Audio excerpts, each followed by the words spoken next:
Howdy everyone, Pocho here with an Age of Magic video, and in today's video we're jumping into a hero spotlight and we are covering Inpus, the healer for the Guardians of Order. Now normally I don't talk too much about their abilities until we see them in action, but this healer is very unique and, to be honest, a little bit busted. What he can do is a brand new mechanic we've never seen before, and it is something I personally don't even know how to counter. So hopefully there is a counter brought out for it in the future. But right now, he is probably one of the most dangerous healers in the game. He's going to, and this is just an assumption, be ranked up there with our Ever and our, are there any other healers up there with Ever at the moment? But yeah, he's up there. He's doing some decent work. So yeah, like I said, we'll go over his stats, animations, and his abilities. We're not going to do any battles in this video. We're going to wait. There is one more of the Guardians I want to cover as well, and I will get permission from Playcott, and we'll do some test runs with the whole faction, so I can showcase them as a full force, and we're not messing around with 3 or 2 characters. So coming in with hit points, we have 22 million. This is completely maxed out. Speed 217, armor 569k, magic damage resistance 614k, basic magic damage 1.6 million, magic critical hit chance 39%, and magic critical damage 2.9 million. Now, normally we don't pay too much attention to the damage of healers, but for this character, it is important. The more damage his character can do, the more deadly he becomes. So we'll jump over to the arena now, and we're going to go through everything about this character.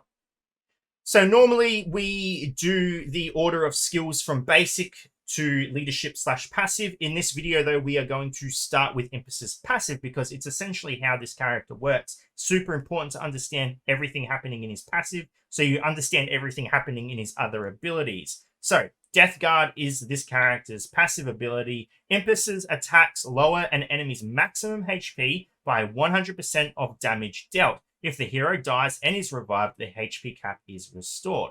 If an allied guardian kills an enemy, there is a 100% chance to revive an ally from their canopic jar with 40% HP. The first Banshee's death or any enemy turning into a cocoon or a canopic jar is not considered a kill. When Impus dies from any effect or ability, a canopic jar appears in his place. Impus cannot be revived. He can only come back out of his canopic jar. When attacking an enemy with the sacrificial blood debuff, the ally restores 15% of their maximum HP per stat. So, it's the first dot point here that we really want to pay attention to. This is a brand new mechanic, and it can absolutely cripple enemies. And it's why his attack stats are so important. Impus's attacks lower an enemy's maximum HP by 100% of the damage dealt. This is the only ability so far in the game that can do anything like this. And essentially what it means is if the enemy has 1 million HP, and I deal 200,000 damage to that enemy's max HP is now 800k. No matter how many heals they receive, no matter how many hots or heals over time are applied to that character, they are now never going to exceed 800k HP. They have permanently lost 200k, unless, of course, they die and then are resurrected. So there is a workaround, but as the battle persists, he can keep cutting the maximum HP of enemies, and it just keeps cutting away. So it's a very powerful mechanic, and you will understand when we get into battle what it can actually do and how it can cripple the enemy. So we'll jump into his, sorry. Let's have a look at the awakened version of the ability. At the end of every round, all allied guards rise from canopic jars with 60% HP. So that's essentially raids, Tomb of Horror, anything that has waves, consecutive waves. It's not going to affect PvP in any way, but that's very powerful to constantly bring people back from canopic jars just from every round. And with a decent amount of HP, it's quite strong. There is the potential for him to be a good raid team.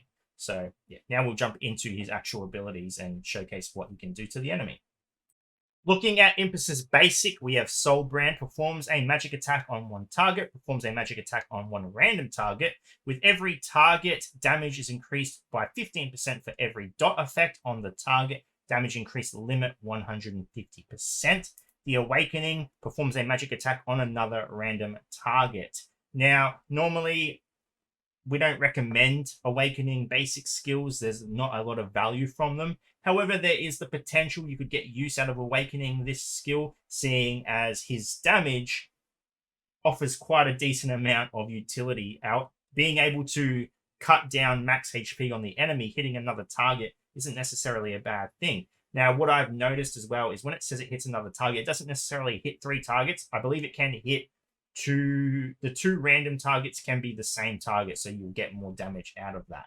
But we'll go ahead and look at the animation of the ability. Now we're going to go ahead and target Astoria and shoots a orb. Oh, there you go, you hit 3 targets, and you can see. Now, I'm going to replay this ability over and over again for a little bit, just so we can really see this effect in action. But as you can see, as these characters lose HP, we've got a support attack there. That's wonderful, because now you can fully see what is happening. You can see that the health bar is now turning a grey color. This is now health that can no longer be healed. This is a permanent loss on these heroes, and you can see that they still lose health as well. So the empty void is health that can be healed, but they're never going to exceed that new point. That grey section of their health bar is dead health. There is nothing you can do to get health to exceed that limit anymore. So like I said, it's a very interesting mechanic. I love that they've made it visual. You can see exactly what you've done to the enemy. And I mean, if the enemy is versing your team and they're seeing this, it can be quite demoralizing. So I really like this concept. I really do. But that is his basic. And as you can see, there is potential for awakening, but it wouldn't be high priority. It just wouldn't be low priority either. Moving on to Impus's second ability, we have Death Cold. Performs 3 magic attacks on 1 target and 2 more random enemies. If an enemy receives damage, all debuffs on Impus are dispelled. Heals the ally with the lowest HP for 40% of their max HP per allied canopic jar. Heals up to 2 random allies, distributing the total damage dealt by this ability as HP. Awakening this ability offers excess healing, will turn into shields for these allies. So if their HP is maxed out and they are healed with this ability, they will in turn receive a shield instead. So the real threat of this ability is the damage it can do. Now, mind you, this situation we have on the screen is made up. We've removed the Ramfort. We've got a lot of their defensive capabilities muted. So this damage is going to be naturally higher than what it would be in a real battle. But we can look at the animation and we can look at the potential threat of this ability. Look at that HP reduction. Insane. Ever's not going to be able to heal past that point. It's a big threat to this team. Now, mind you, Ever can die and resurrect 2 allies, and it will get rid of this. However, it is still a pretty dominant threat to not be able to exceed this in healing. It restricts the chance to save heroes, because now any decently powerful hero could come around and one-shot this Astoria, because there's no way she's going to be able to top her HP off. She's stuck at this 60% HP. So it's a pretty decent threat to the enemy. And seeing this, if you're playing against the Guardians, it can be quite intimidating knowing that you have to figure out how to beat this team with your HP constantly being muted and muted until eventually your character is just going to die. So very interesting mechanic, very powerful. We'll move on to the final ability now. Impus's final ability is Scales of Truth. I'm just going to say straight up, this is probably some of the nicest animations for an ability we've seen so far. Performs a magic attack on 1 target. Damage decreases by 30% per debuff on the target. Damage increases by 30% per buff on the target, including permanent and passive effects. Okay. If the target has less than 25% of max HP left after damage is dealt, the target dies. This target cannot be revived. So there's a lot to that. First of all, it has the potential to do a huge amount of damage. There are characters in this game. Cloud Wanderers is a faction, for example, that excels in buffs. And as you can see, without them having cast any abilities except for Astoria's first ability she casts, we've got 3 of the 4 characters with 3 buffs on them already. So that's a huge damage increase potential to this ability. Not to mention that it also has an execution. Does it need an execution? I don't know. I don't think it does. I think Impus is pretty powerful as is, but he's got an execution. So there's that. Let's go ahead and look at the animation. We're going to go ahead and attack the... Who do we want to attack? Let's go attack Theodore. We don't see much of Theodore these days. So check out these beautiful animations. On a scale. It tips. And there we go. Look at... That's half his HP gone. Permanently. Again, unless he's revived. But that's insane. That is a huge reduction on that hero's health straight off the bat. What do you do with that? How do you combat that? That is menacing.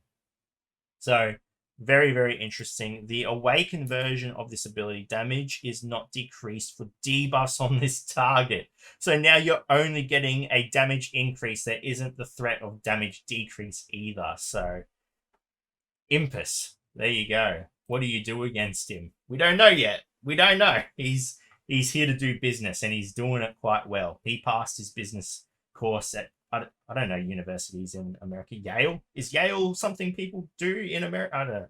I don't know. But he passed with flying colors, and yeah, he's bringing it. So there you go. There is Inpus, the god of death. Let's call him the god of death because he's not letting you come back. You are gone. Very interesting. So now we have 2 of the 5 current heroes revealed. The next video will be on Inpus, I believe, or his name is, the boss of the faction. And in that video, I will try and get permission on showing the faction used in full force. Though we won't see 2 of the characters' abilities just yet, we will still be able to see, hopefully, how they perform as a full faction. So yeah, Inpus, very interesting, very powerful, new mechanic. Love it, but, oh, it's going to do some work, that's for sure. There you go. Anyway, ladies and gentlemen, thank you so much for watching. If you have any questions, feel free to leave a comment below. I will answer it to the best of my ability and move around the world. Until next time, please take care of yourself.